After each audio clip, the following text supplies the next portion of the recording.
Talk about one of the real heroes of this country, and perhaps even the last real hero, John Glenn, the first person to orbit the Earth. He died yesterday at the age of 95, Cheryl.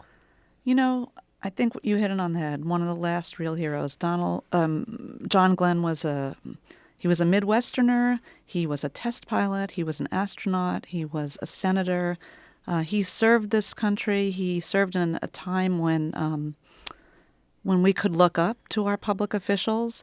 He served without almost without a hint of scandal. He was caught up a little bit in the Keating Five scandal a while back, which also caught up John McCain, but he survived it, as did McCain. And I think in retrospect, Americans really are yearning for public servants like John Glenn, and he will be missed.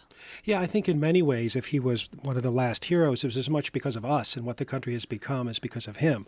He was certainly an admirable man and a great man, but you also have difficulty right now imagining the country unifying so completely and feeling such positive emotions throughout all the diversity of the country as we did back then. And I think it speaks a lot to the intense divisions where we can't even agree on what's real and what's not right now, the almost universal adulation in which he was held.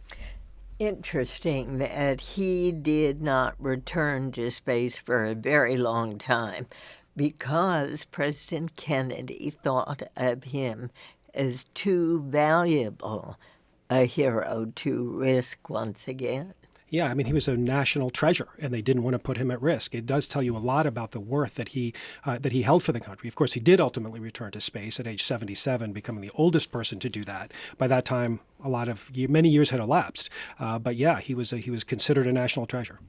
I must say I was fortunate enough to be invited to a small dinner with him and his lovely wife, Annie, one evening, and he was just as kind and personable as he was heroic.